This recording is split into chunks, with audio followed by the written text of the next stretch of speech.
Salut à tous, j'espère que vous allez bien. Ah, c'est trop bizarre, attendez, je m'entends en écho. Voilà, ça serait mieux comme ça. Oh, beaucoup mieux. Oh, c'est incroyable. Ça fait très longtemps qu'on s'est pas fait une petite vidéo ASMR. J'avoue que j'ai eu la flemme. J'ai eu la flemme et j'étais malade. Et j'ai fait une autre vidéo ASMR pour laquelle je suis pas satisfaite. Du coup, je l'ai pas montée. J'espère que vous entendez pas trop mon lave-vaisselle derrière.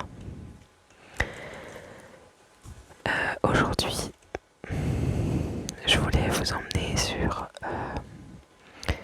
un truc très particulier qui est le suivi de budget et je me suis dit que vous le faire en ASMR, ça serait cool. Si vous voulez prendre des notes, vous pouvez. Mais en gros, en ce moment, je suis dans une vibe où je regarde beaucoup de contenu relatif à faire attention à son budget, etc. Non pas que j'ai des gros problèmes de budget, parce que je suis très attentive sur mon budget justement, mais plus parce que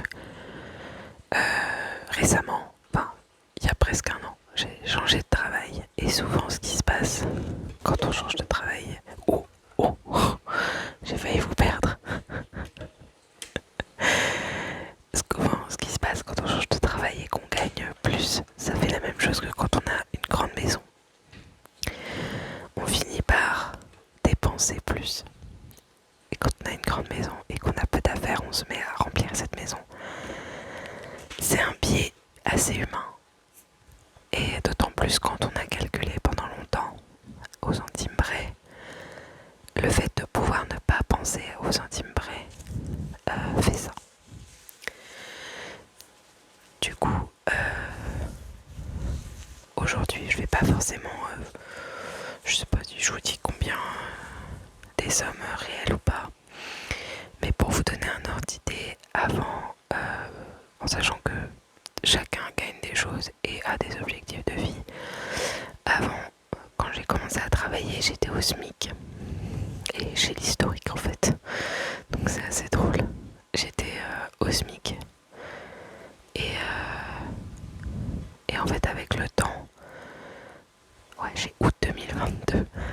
Ah bah j'ai même pas 2020, donc j'ai commencé, j'ai fait 2 ans sans faire de budget après mes études et en fait je me suis rendu compte que j'utilisais de l'argent que je n'avais pas. À l'époque, du coup en 2022, je gagnais 1548,67 €.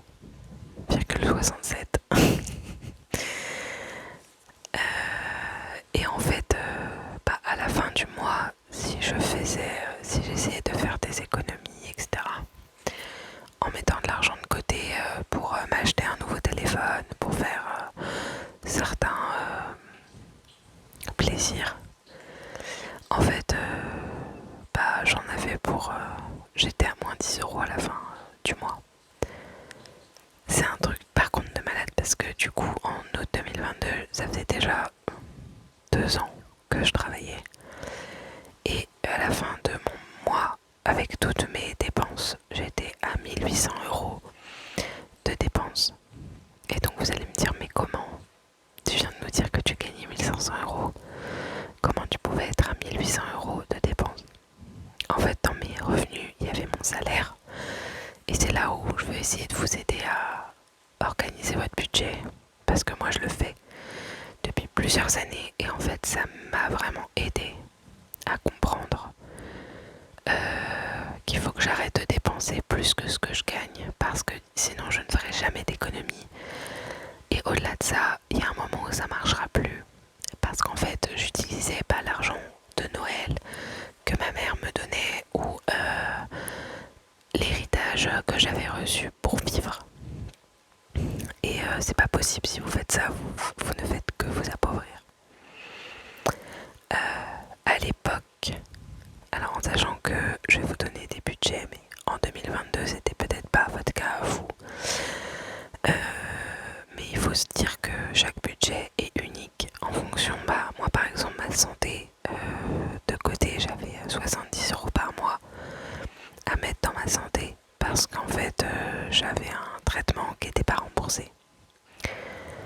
Donc je vais vous donner un peu les différentes clauses, mais pour que vous vous rendez compte, à l'époque du coup je touchais pas d'APL parce que les APL étaient calculés sur les années précédentes et les années précédentes j'avais le soutien financier de mes parents puisque j'étais en études, donc j'étais pas éligible.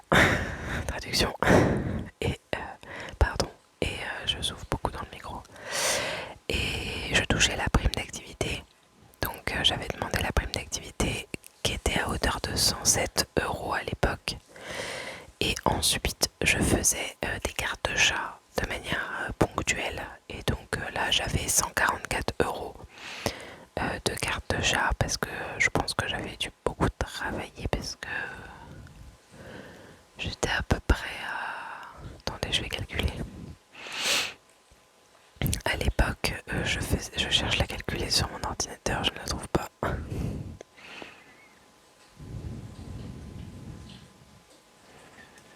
Bon, je sais plus. Et mon clavier là veut pas fonctionner, alors je vais difficilement la trouver. Ok, bon c'est pas grave. Ah mais je suis trop bête. Ah mais je peux pas taper, mon clavier fonctionne pas. Ok, donc j'avais touché ça en août. Mais en fait, les mois de septembre, j'avais eu 127 € de carte de chat. Donc souvent, je travaillais plus donc pour gagner plus d'argent. Mais ça, c'était des choses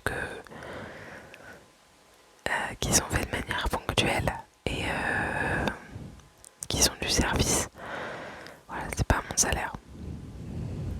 Donc à l'époque, en fait, quand je cumulais tous ces revenus, donc mon salaire, ma prime d'activité et les cartes de chat que je faisais, j'étais à 1799,89 centimes. Donc à peu près à 1800 € par mois, en sachant que les cartes de chat c'était hyper fatigant. Je crois que j'étais payée genre 10 € de l'heure.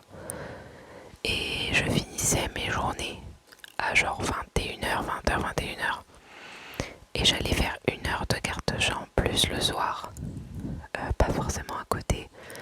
Et en sachant que je n'ai pas de voiture. Donc j'y allais à vélo souvent.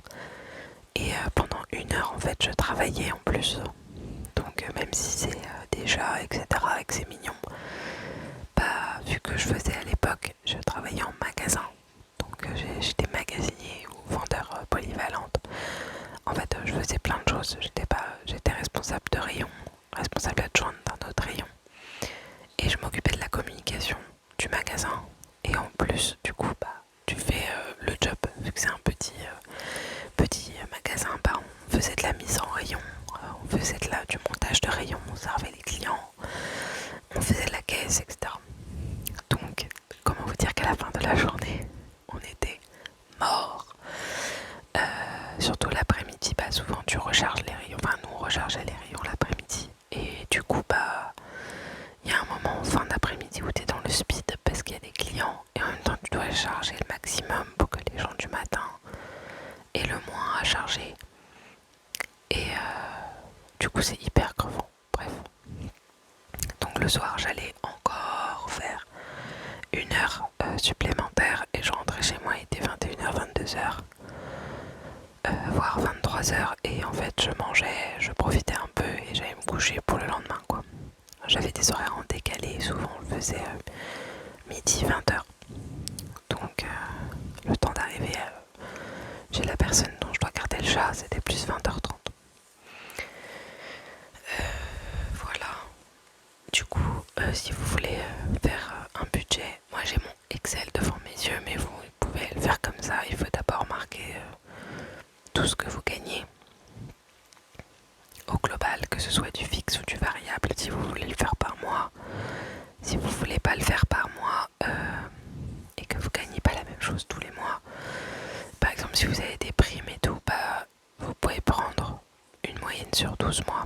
En fait, l'intérêt, c'est que sur tout ce que vous payez, au final, vous allez faire une moyenne sur 12 mois. À l'époque, je payais 680 euros de loyer. J'avais un studio en région parisienne, donc 680 euros de loyer. Et je payais 70 euros en moyenne par mois d'électricité. C'est-à-dire que, en fait, moi, je payais à ma consommation réelle. Je payais pas un forfait. Je payais vraiment ce que je consommais de manière à pouvoir ajuster, parce qu'en fait, j'ai pas les moyens de prendre un forfait. Parce que si je prends un forfait et qu'à la fin de l'année, on me réclame 200 euros, j'avais pas les moyens de mettre 200 euros. Donc, en gros, je payais au réel de manière à pouvoir ajuster ma consommation le mois d'après.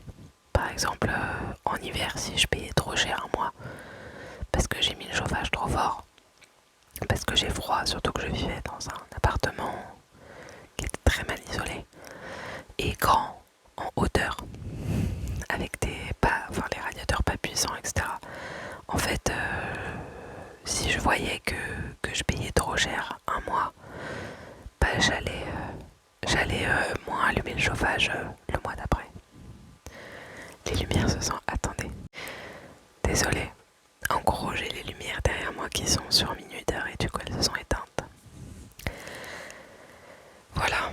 Donc en électricité, en gros, vu que je payais sur l'année, j'ai pris les 12 derniers mois en glissant. Donc là en août, donc d'août 2021 jusqu'à août 2022. Et j'ai fait une moyenne sur 12 mois et ça me revenait à peu près à 70 euros par mois. Pour l'eau, c'est pareil. Je payais l'eau froide, du coup j'en avais à peu près pour 20 euros par mois.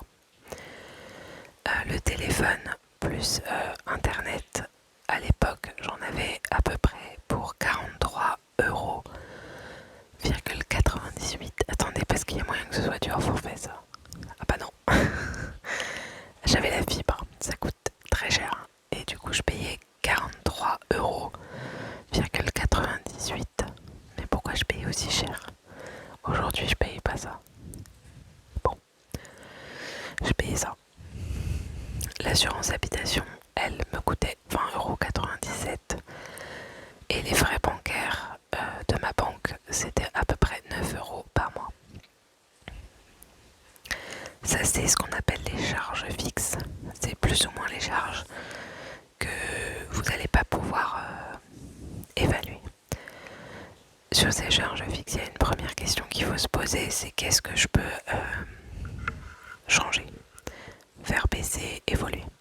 Donc le loyer, c'est pas possible, et souvent d'ailleurs ça va plus dans l'autre sens que vers le bas. L'électricité, c'est possible, et qu'est-ce que j'ai fait pour l'électricité? C'est que j'ai comparé les offres d'électricité. Et moi je prends en fait heure creuse et heure pleine.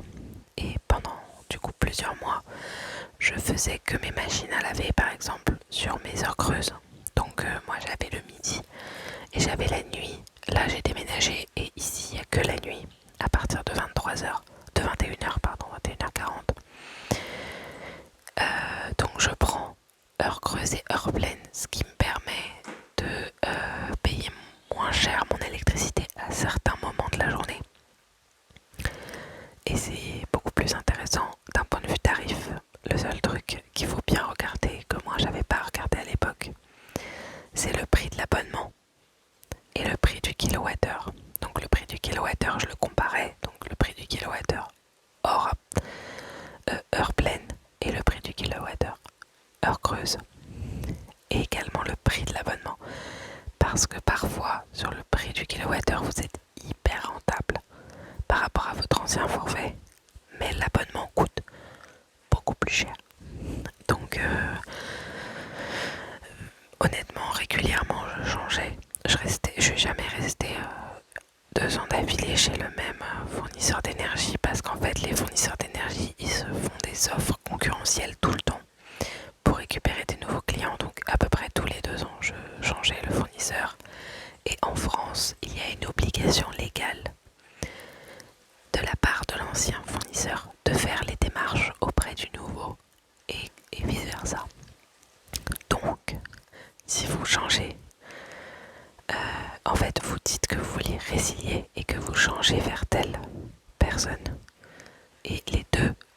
se débrouillent entre eux et vous n'avez rien à faire. Et pour vous, c'est lisse, c'est-à-dire que si votre forfait il s'arrête au 14 juillet, le 14 juillet, il y a l'autre qui prend la relève, vous n'avez pas un seul jour, vous n'avez pas d'électricité, c'est une obligation légale. Donc en fait, vous avez juste besoin de comparer les offres et de prendre celle qui vous intéresse. Ensuite, l'eau, je peux pas, à part consommer moins d'eau, je peux pas vraiment toucher à cette consommation-là. Le téléphone et internet, c'était le plus intéressant parce que ma mère travaille pour une des compagnies d'internet. Et du coup, on avait moins 30% sur les forfaits. Mais en fait, après, j'ai fait retirer plein d'options. Et aujourd'hui, je suis à 20 €. Voilà. Et en plus, je voulais pas changer d'opérateur parce que la qualité du réseau, je la savais pas être la même.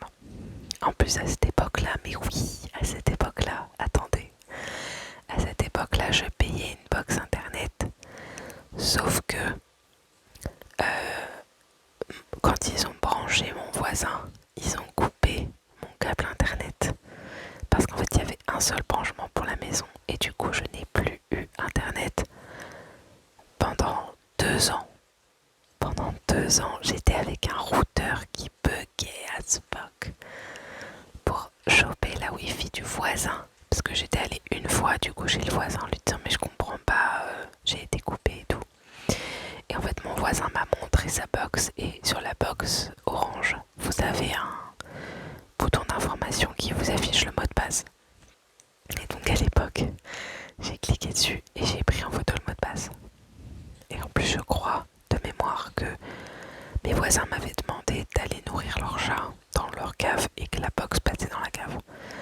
Du coup j'avais regardé et l'installateur avait coupé le câble qui allait chez moi pour installer mes voisins pour éviter, parce que c'était SFR je crois, leur opérateur, pour éviter de faire une demande d'installation dans la rue. Et au bout de 2 ans, j'ai eu genre 10 techniciens différents qui sont venus, qui m'ont raconté que des conneries. Et au bout de 2 ans, j'ai eu un mec qui a réussi à m'installer internet. Et je suis partie. Et fun fact, quand j'ai emménagé ici, c'est le même mec qui m'avait installé internet, qui est venu m'installer internet ici. Et je lui ai fait mais non, c'est improbable, mais vous savez que vous m'avez sauvé la vie dans mon ancien appartement et tout. Ça n'avait aucun sens, vraiment, c'était n'importe quoi. Bref, donc cette dépense-là, vous pouvez la changer. Moi, c'était pas une dépense que je souhaitais changer parce qu'au vu des avantages que j'avais avec mon téléphone et ma box, c'était pas intéressant que je change d'opérateur. Mais vous pouvez essayer de changer d'opérateur, ça peut vous faire des économies. Mon assurance habitation, c'était déjà la moins chère que j'avais pu avoir au vu des choses que je protégeais. Parce que c'était celle de mes parents, donc en gros le gars me faisait un tarif. Les assurances habitation par contre, du coup il nous a raconté un truc, ce monsieur-là, avant de partir à la retraite, que je suis pas sûre que les assureurs aient le droit de le dire, mais en fait il faut sachez que... oh, quelle horreur. Il faut savoir qu'il y a une bonne partie des choses que vous mettez dans votre assurance qui en fait ne serviront jamais à rien. Par exemple, la protection d'un certain montant des biens, à part si vous avez gardé les factures d'absolument tous vos biens et que vos biens ont moins de 5 ans. En fait, il y a 1 milliard de clauses pour se faire rembourser que l'assureur vous fait prendre mais qui ne servent à rien. C'est-à-dire que si vous faites voler et que vous n'avez pas les factures et que les produits ont plus de 5 ans, ils ne sont pas couverts par l'assurance. Donc vu que moi j'achetais beaucoup de choses en seconde main, j'ai fini par faire sauter toutes ces options à 10 € par mois et à revenir à une assurance beaucoup moins chère après. À la base j'avais une assurance à 12 € je crois. Bref, les frais bancaires j'avais déjà les moins importants à l'époque, mais maintenant ça a changé parce qu'il y a plein de trucs de cashback qui vous permettent d'avoir en cashback l'équivalent d'un an de frais de bancaire offerts. Et à l'époque du coup j'avais pas je payais 9 € par mois. Et en fait je pensais que c'était la moins chère parce que c'était la banque postale. Et en fait aujourd'hui j'ai changé de banque et c'est les mêmes frais. Pour une banque qui est mieux. Enfin mieux, pas d'un point de vue éthique par contre,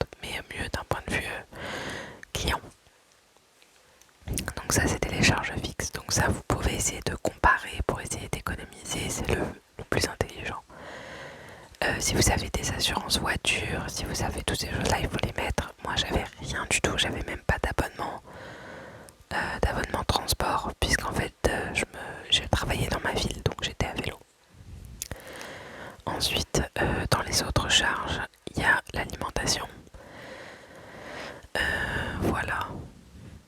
Et du coup, wow, je vois des trucs. Ah, mais j'ai eu le Covid en 2022. Je rigole parce que, en fait, à l'époque, j'avais vraiment mis le détail de ce que j'avais dépensé et je vois Uber médecin. Parce que pour aller chez le médecin, du coup, j'avais dû prendre un Uber parce que j'avais le Covid. Test antigénique, 20 €, qui n'était pas remboursé d'ailleurs, by the way.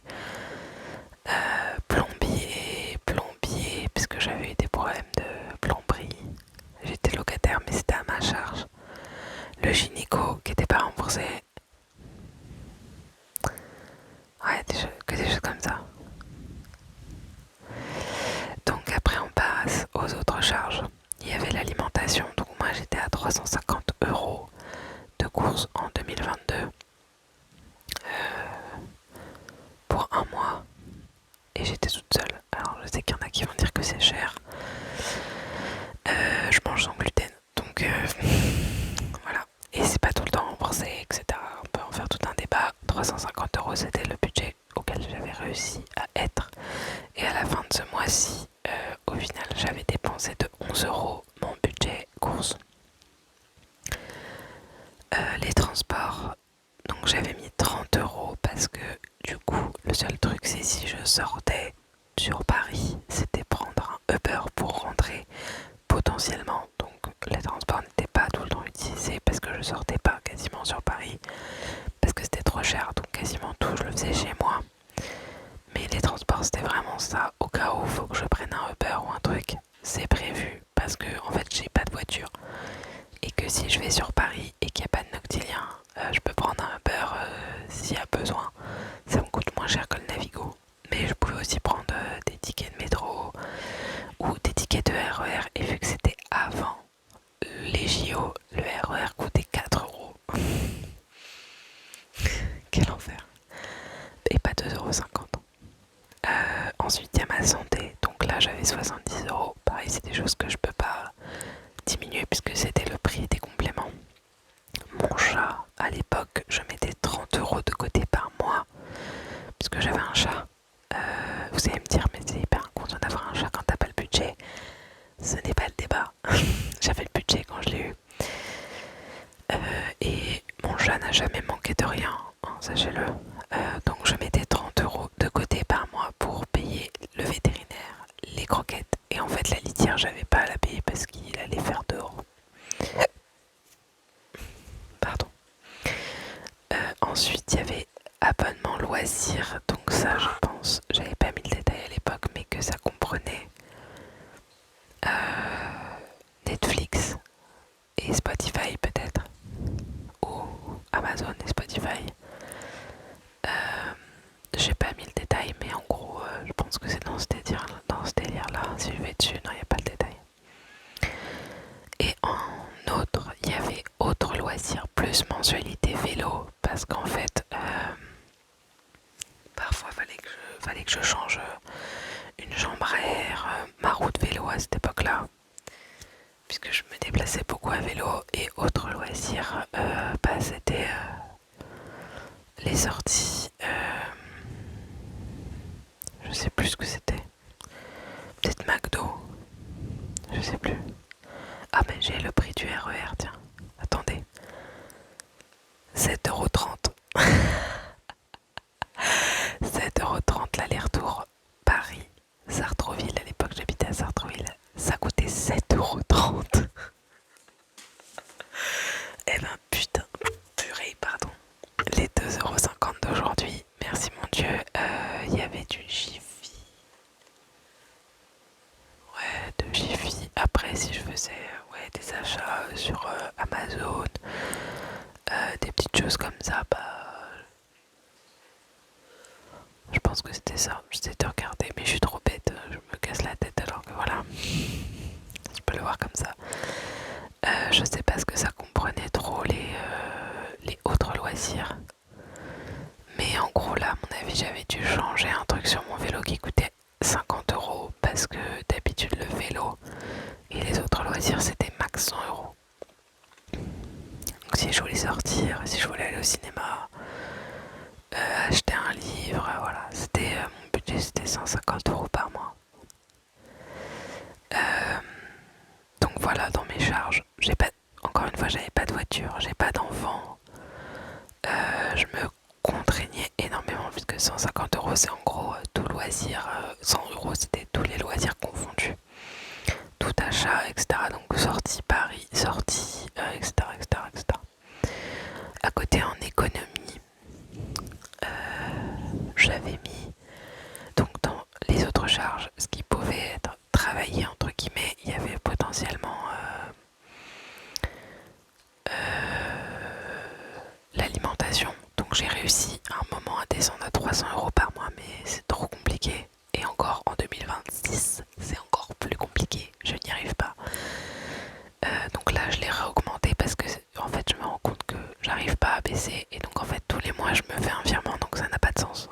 Donc autant me faire une réalité de à pas 400 €, on va essayer d'y rester à 400 € en sachant que je commande pas jamais de nourriture, même aujourd'hui. Alors ça m'est arrivé de le faire au début de mon taf parce que j'avais tellement de trucs qu'en fait j'avais pas le temps de faire les courses. Donc je commandais mes courses sur Uber Eats.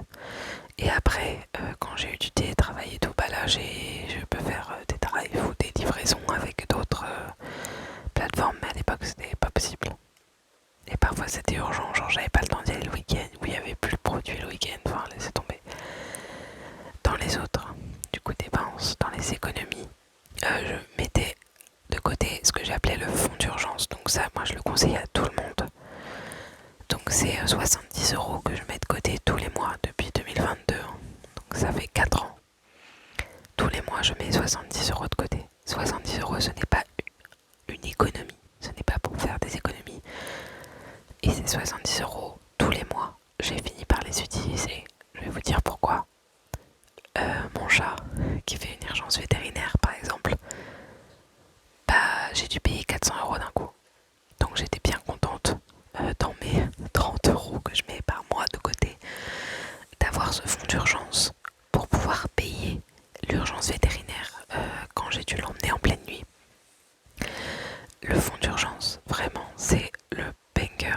Il faut le mettre en place. Alors c'est chiant parce qu'on se dit que c'est 70 € qu'on bloque. Mais en fait, moi j'ai toujours eu des merdes. Genre par exemple le plombier là. Le plombier que j'ai dû appeler.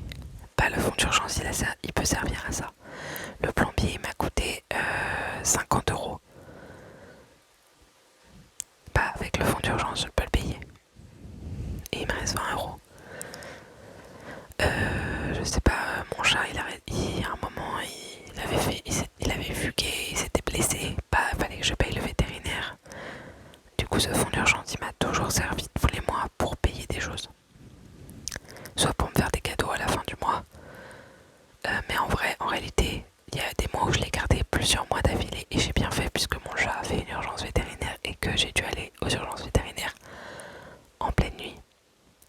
Il y a aussi un moment où je me suis fait voler mon vélo et donc le fonds d'urgence m'a permis de me racheter un vélo pour aller travailler. J'essaie de vous donner tous les exemples, mais c'est typiquement ce genre de choses où le fonds d'urgence est utile.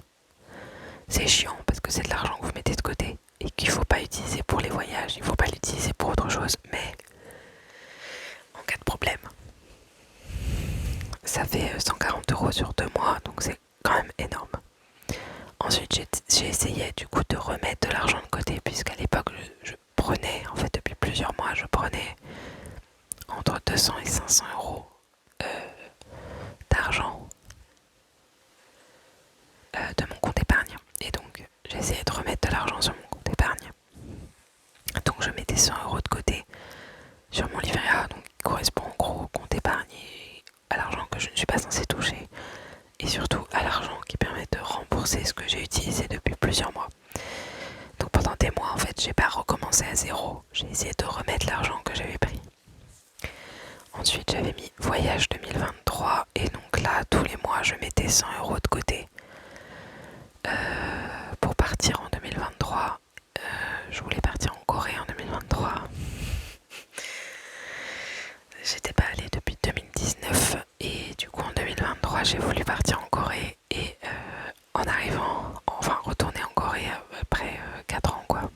Et en fait j'ai attrapé le Covid, donc j'avais mis plus de 1 200 € de côté parce que ce truc de voyage était récurrent et donc j'avais mis plus de 1 200 €. Je crois que j'avais mis presque 2 000 € de côté, donc puisque à 100 € par mois, ouais, pendant 2 ans j'ai économisé. Et en fait j'ai attrapé le Covid sur place, dans l'avion je pense même. Et du coup j'ai pas voyagé du tout. Bon après moi je connaissais déjà, donc ça me posait pas de problème, mais c'était chiant quoi. Je voulais revenir, voilà, voir mes potes et tout. Et en fait Covid, mes potes, je sais même plus s'ils étaient encore sur place à l'époque. Et j'ai une pote qui travaillait beaucoup, donc elle était pas dispo. Et l'autre, je sais plus ce qu'elle faisait en 2023. Je sais plus. Il y a moyen qu'elle était pas dispo. Enfin bon, en tout cas, j'ai rien dépensé. Et du coup, bah, je me suis payé la business pour rentrer. Vous allez me dire, mais ça va pas la tête. Alors, j'avais économisé pendant 2 ans pour un voyage pour lequel je n'ai pas pu profiter puisque j'étais clouée au lit avec une interdiction de sortir. Et en Corée, ça déconne pas du tout avec ça. Ils appelaient mon amie coréenne pour savoir où est-ce que j'étais. Donc je suis sortie une fois, le dernier jour, et en fait c'était mon anniversaire. Et à la base je devais rentrer genre plusieurs jours après, et je suis en train de me justifier, mais c'est... Voilà, je vous fais une petite story time. Et en fait mon Airbnb était horrible. Enfin, mon premier Airbnb, il y avait trop de problèmes, il était horrible. Le deuxième était horrible. Et c'est là que j'ai commencé à découvrir qu'en fait la Corée avait énormément changé entre 2019 et post-Covid. Parce qu'en fait, il y a tellement eu un boom du tourisme que les Coréens se sont mis à louer de la merde. Alors qu'avant, quand tu louais un Airbnb, c'était clean as fuck. Vraiment, c'était hyper clean. Enfin, moi, tout ce que j'ai fait, c'était clean. C'était voilà, il n'y avait pas de problème. Mais dès qu'il y a du tourisme qui arrive, bah en fait, il y a des trucs horribles qui sont mis à louer. Et c'est ça qui s'est passé. En fait, j'ai eu un truc horrible à louer. En gros, il y avait la chaudière qui faisait vibrer le mur sur lequel était posé le lit. Donc j'ai changé de Airbnb, mais je suis allée dans un Airbnb où le lit c'était une planche. C'était un Gojiwon, pour ceux qui connaissent. Et en fait, c'était hyper bruyant et hyper sale et tout petit. Et là, les toilettes et la salle de bain étaient en commun. Et c'était vraiment rikiki et très très sale. Donc j'ai fini par me dire, est-ce que ça vaut le coup que je reste encore 4 jours, je crois, ici. Je me sens pas bien. J'ai eu le Covid, j'ai envie de rentrer. Ma mère était chez moi en train de garder mon chat. C'était mon anniversaire. Je me suis dit, allez, je me fais un kiff. Et en fait, en payant avec du won, ça m'a pas coûté si cher que ça. J'avais même de l'argent qui restait après mon voyage. Donc au retour, je me suis pris une business de fou pour vraiment que dalle. Avec l'argent que j'avais économisé depuis 2 ans. Pour beaucoup, ça va être du claquage. Mais en fait, moi, je considère que j'avais tellement pas profité de mon voyage que... Enfin, j'avais profité, j'avais rencontré des gens cool et tout, le dernier soir et tout. Mais en fait, j'étais pas dans un mood où j'avais envie d'être là. Et en fait, c'était en train de me pourrir mon expérience et la mémoire que j'avais de la Corée en 2019, qui avait été une période fun. La première fois où j'étais allée, enfin la première fois où je suis allée c'était en 2018, mais ça m'a un peu pourri. Et du coup j'étais en train de me dire ça sert à rien que je reste, parce que si je reste, je vais me forcer à rester. Et ça va pourrir encore plus mon expérience en fait, et mon rapport à ce pays. Au final, j'y suis retournée en 2025 après, et j'ai rekiffé. Voilà, j'ai rencontré des personnes de fous malades. Je suis retournée 2 fois en 2025 et une fois en 2026. Et en 2026, ça m'a appris des nouvelles choses sur moi encore. Et sur mon rapport à plein de choses. Et c'est un pays qui m'aide beaucoup. Voilà. À grandir d'une certaine façon.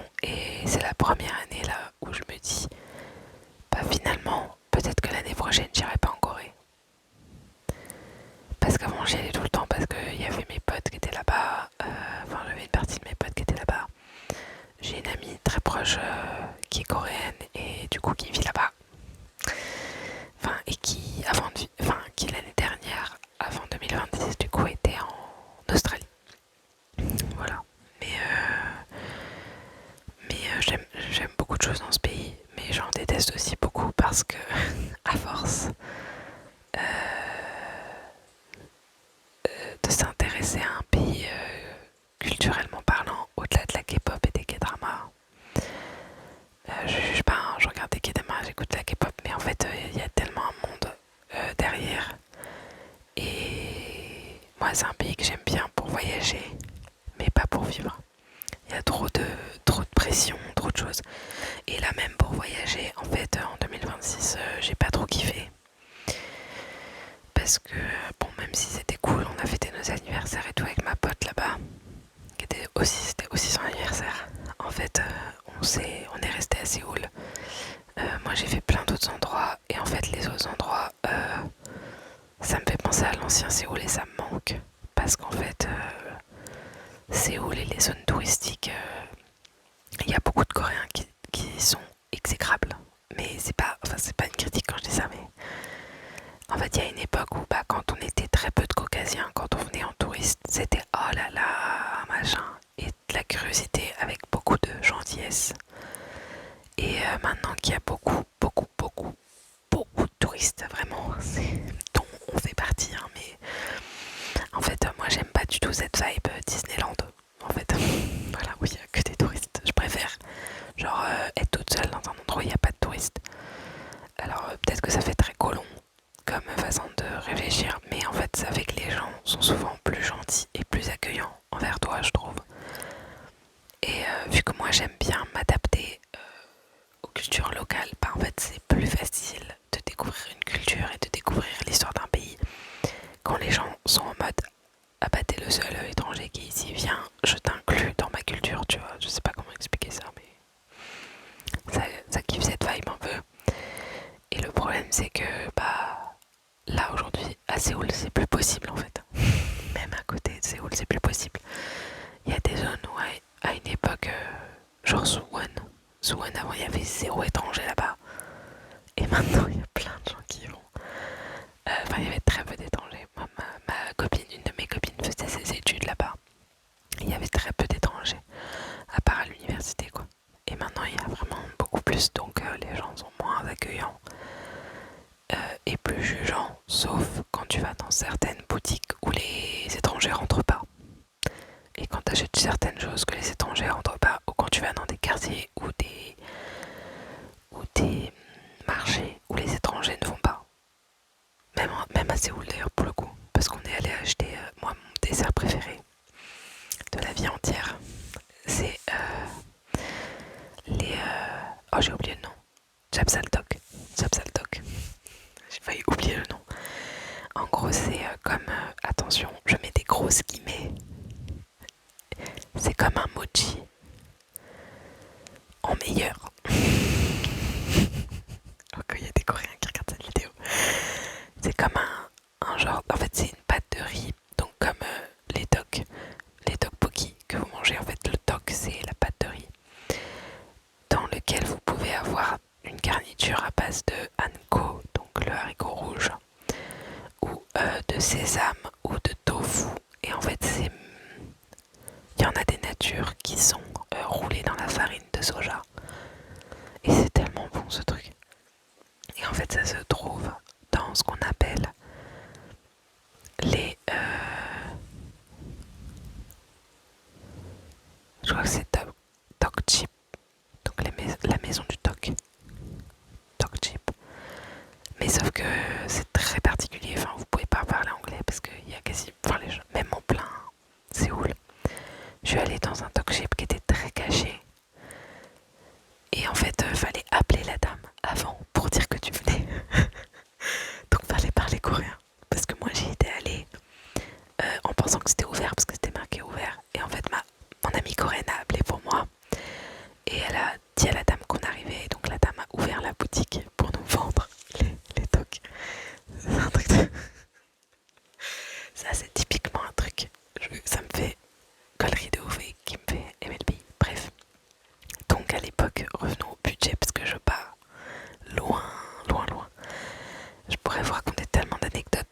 sur la Corée parce que ou sur autre chose d'ailleurs, mais j'en ai beaucoup parce que à chaque fois il se passe des trucs dans ma vie qui n'ont aucun sens.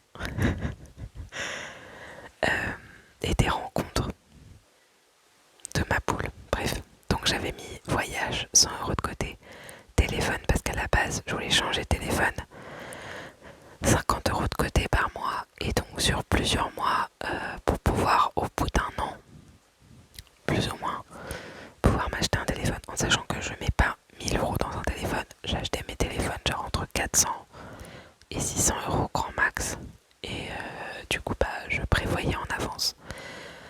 Et après tout ça, du coup je me retrouvais avec un budget initial du coup à 1799 €, mais avec une dépense à 1809 €.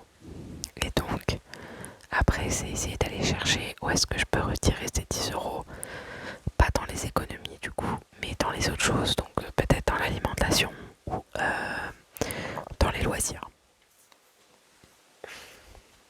ce genre de choses. Voilà, donc si vous voulez faire un budget, ce qu'il faut retenir, c'est qu'il faut absolument d'abord poser tout ce que vous gagnez sur 12 mois. Toujours faites sur 12 mois, ce sera le plus simple. Donc si vous n'avez pas un salaire fixe, vous prenez les 12 derniers mois lisants. Pas de janvier à janvier quoi, mais du mois où vous êtes au mois où vous êtes là, une année en arrière. Ça s'appelle CAM je crois, bref. Vous marquez tout ce que vous gagnez. La prime d'activité, si vous voulez la mettre en fixe sur ce que vous touchez maintenant, en fait, touchez maintenant.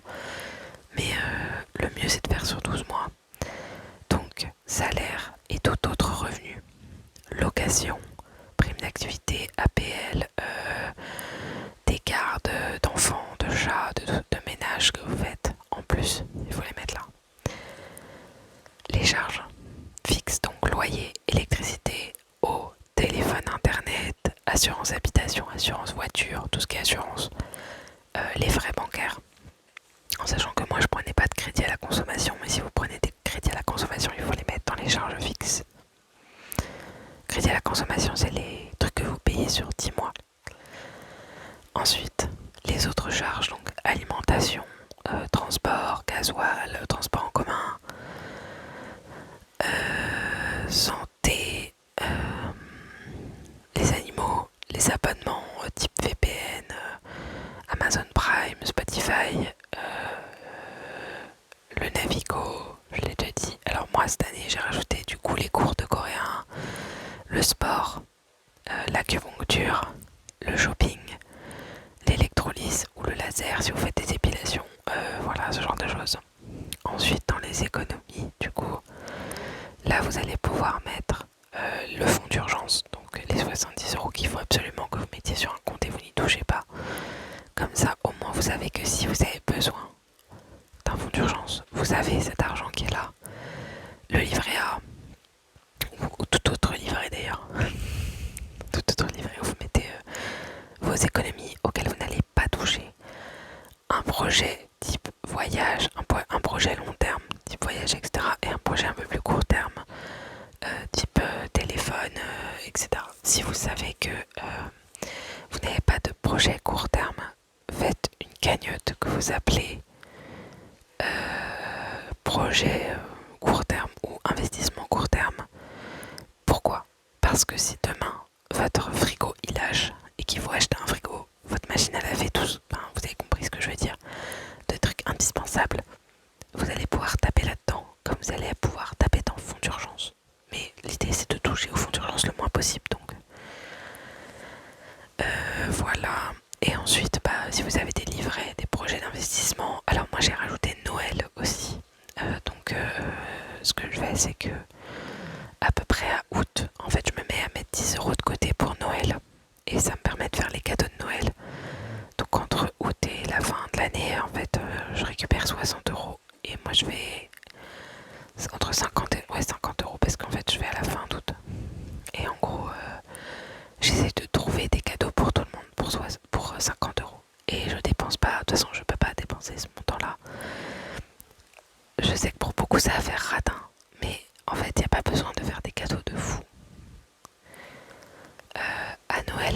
offert. Je suis allée dans une petite boutique qui vendait des tasses avec des soucoupes mais trop belles. Et en gros j'ai acheté ça. Aujourd'hui vous allez à Action. Et en gros je devais faire 5 cadeaux. Donc c'était à peu près 10 € par cadeau. Et je trouve des choses. Ou alors sur Beauté Privée. Parfois vous avez des sets de bougies pour une dizaine d'euros ou 7 €. Et en fait c'est l'intention qui compte. Si vous n'avez pas les moyens de faire des cadeaux, arrêtez de dépenser votre argent alors que vous n'avez pas les moyens. Même pour les autres. Et je sais que c'est très dur parce que je suis la première à le faire avec ma famille. Alors acheter des trucs que je m'achèterais même pas moi-même. Mais c'est vraiment très important. Si vous voulez maintenir un budget, de vous mettre cette limite. À l'époque en 2022, moi je disais que c'était 10 € par cadeau. Et j'avais à peu près 5 cadeaux à faire. Alors soit j'achetais une boîte de chocolat, soit j'achetais des bougies, soit j'achetais des petites tasses, soit je faisais un set. Sinon vous pouvez aussi aller à Emmaüs, faire des cadeaux de seconde main. Moi je sais que j'allais voir sur le Bon Coin pour faire des cadeaux de seconde main, ou vous savez, pour faire des sets de trucs. Genre à Emmaüs tu peux acheter genre une jolie tasse par exemple, parce qu'il y a beaucoup de gens qui jettent des jolis trucs dans lesquels tu vas mettre autre chose que tu auras acheté plus cher peut-être. Et voilà. L'intérêt c'est ça, c'est pas de forcément dépenser des milliers et des cents. En fait si vous n'avez pas d'argent et si vous voulez économiser, il faut être ingénieux et faire des... Moi dans ma famille, les cadeaux de seconde main, c'est totalement accepté. Donc et je vais même rajouter que dans les choses que je ne paye pas, je ne paye pas le papier cadeau en fait. Je récupère des sacs, soit sur Kiev, soit des anniversaires et des Noëls précédents. Soit je le dis autour de moi, je dis si vous avez des papiers cadeaux ou des sacs qu'on vous offre et que vous allez jeter, donnez-les moi. Je sais que pour beaucoup ça fait radin de faire ça, mais en fait quand vous n'avez pas l'argent, arrêtez de le dépenser. Et là vous allez me dire oui mais du papier cadeau c'est 1 €. Oui mais c'est 1 €, plus 1 €, plus 1 €, plus 1 € qui fait qu'on perd notre argent, et ce budget il va servir à comprendre ça. J'en viens à ce budget que je vous ai expliqué aujourd'hui. Je l'ai fait avec un ami à moi qui ne contrôle pas du tout son argent. On s'est rendu compte de quoi? Déjà il payait 400 € par an, parce que du coup il a fouillé dans ses comptes pour me donner les montants. Il payait 400 € par an d'assurance auto pour une voiture qui n'existe plus. Une voiture qui est à la casse. Et ça arrive plus souvent qu'on ne le croit, et donc du coup il s'est fait rembourser. Moi je me suis rendu compte aussi que j'avais un abonnement à 2,34 € tous les mois qui m'était débité. Je l'ai avec ma banque ou un truc comme ça, et du coup je les shot parce que en fait bah ça faisait à peu près 20 balles par an, alors que vous voyez déjà sur un mois j'étais à moins 10 €. Donc moins 10 € sur une année, 10 € par mois, ça fait 120 € à la fin de l'année. Donc en fait il va falloir traquer ces dépenses inutiles ou non essentielles plutôt, pour éviter de les dépenser. Là, vous voyez que j'ai jamais parlé de vêtements, mais le shopping des 100 € dont je vous parle comprenait potentiellement des vêtements que j'avais besoin de me racheter, en sachant qu'en plus avec ma maladie, je fais le yo-yo. Donc je prends beaucoup de poids et j'en perds beaucoup, et qu'avec mon métier, en fait, j'abîmais énormément mes vêtements. Donc en plus, il fallait que je rachète des vêtements avec un budget limité. Donc, faites attention à tout ça. Aujourd'hui, j'ai d'autres dépenses qui viennent s'ajouter, et je me rends compte, en comparant à 2022, que je pense que j'abuse. Voilà, parce que aujourd'hui, je gagne beaucoup plus parce que je fais un autre métier. Bah là, le mois dernier, j'ai gagné 1000 € de plus. Voilà, par mois, c'est quand même énorme. Et qu'en fait, je dépense ces 1000 € de plus. Donc quoi? Et c'est là où, bon, après maintenant j'ai un Navigo parce que je vais travailler sur Paris, donc c'est plus cher. Mais il faut que je regarde dans quoi aujourd'hui je dépense ça, parce que c'est pas normal. Et là j'ai décidé de refaire l'exercice aujourd'hui, et je me suis rendu compte qu'il y avait 3 domaines sur lesquels j'avais abusé le mois dernier. Donc ce mois-ci, en juillet, c'était le shopping / activité.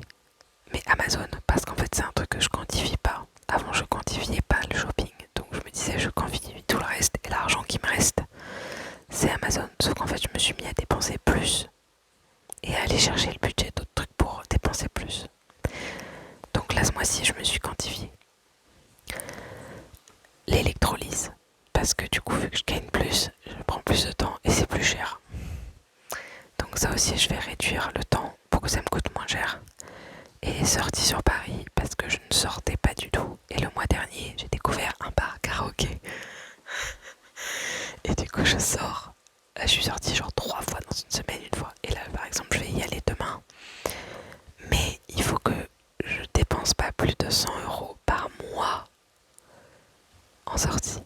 Parce que ça va très vite. En sachant que quand je vais dans ce bar karaoké, j'en ai parfois pour 30 € la soirée. Et donc si je vais sur 5 semaines, 3 fois 5, 15, ça fait 150 €. Ça fait pas 100 €. Et 30 € c'est gentil. Parce que des fois j'en ai eu pour bien plus. Parce que si je fais des soirées le week-end, je vais payer des shots à des potes. Enfin, donc j'en ai pour bien plus. Donc ça c'est mon point d'attention de ce mois-ci. Enfin du mois prochain ça va être réduire le temps d'électrolyse pour que ça me coûte moins cher. Les sorties, essayer de m'en cantonner à 100 € par sortie parce que si je vais au-delà, en fait je viens prendre l'argent que je suis censée mettre de côté pour mon prochain investissement et qui est mon projet long terme dont je parlais tout à l'heure. Il faut toujours un projet long terme, très long terme, moyen terme, court terme pour vous motiver un peu. Et le shopping, donc là c'est Amazon et donc là il va aussi falloir que j'arrête. En fait, dans mon ancien job avant 2020, entre 2022 et 2025, j'ai travaillé dans autre chose. Et en fait, je gagnais pas beaucoup non plus ma vie. Et donc, ce que j'avais fait, c'est que je gagnais plus que le SMIC, mais pas énormément pour la région parisienne. Et en gros, ce que j'avais fait, c'est que ah mais attendez, en plus, je viens de capter un truc là. J'ai oublié de mettre mon assurance. Elle est où l'assurance? Elle a augmenté mon assurance. Elle est passée à 24 €. Mais bon. Voilà, typiquement, il faut que je supprime le contenu. Bref. Mais du coup, je sais plus ce que je disais. Mais oui, ah oui, avant je contrôlais énormément ce que j'achetais sur Amazon et en gros j'essayais de pas dépasser 100 € par mois. En sachant que sur Amazon j'achète pas que des trucs inutiles en fait. J'achète des piles, j'achète des chaussettes, là j'ai acheté une lampe, voilà. J'achète aussi des choses qui sont utiles. La majorité du temps d'ailleurs c'est des petites choses qui vont m'être utiles. Sauf que avant je réfléchissais avant d'acheter est-ce que j'en ai vraiment besoin là ce mois-ci ou est-ce que ça peut attendre le mois prochain. Et maintenant que j'ai été augmentée considérablement du coup quand j'ai changé de travail, j'ai arrêté de me dire qu'il fallait que je réfléchisse à Amazon et du coup j'ai dépensé mais oh là là j'ai envie de me claquer, vraiment j'ai dépensé trop d'argent sur Amazon. Des trucs qui sont cool et dont j'ai potentiellement besoin, mais est-ce que j'en avais besoin maintenant tout de suite? Non. Et c'est ces choses-là aussi que il faut faire attention, c'est que dès que vous dépensez un truc qui est un loisir, est-ce que vous en avez vraiment besoin? Mais c'est stressant parce qu'en fait, souvent vous achetez un truc parce que vous avez cette envie d'avoir un peu ce piquant de vous acheter un truc ou parce que vous avez envie du truc.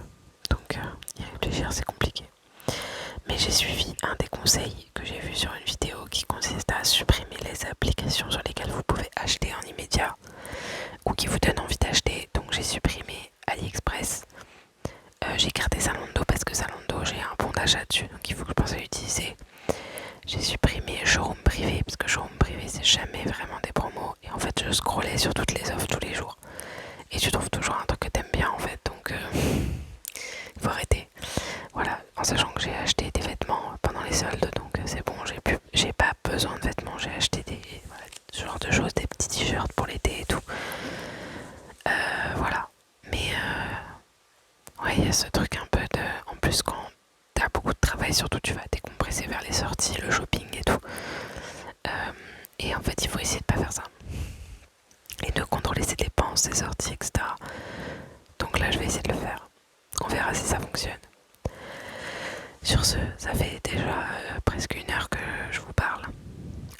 Je vais vous laisser là. J'espère que si vous n'êtes pas en train de dormir, ça vous aura un peu aidé peut-être. C'est peut-être très très bizarre de se dire on vous aide à faire un budget en ASMR. Mais je me suis dit que peut-être, soit ça vous a aidé à dormir, soit ça vous aide à vous dire qu'il y a des choses à faire sur votre budget.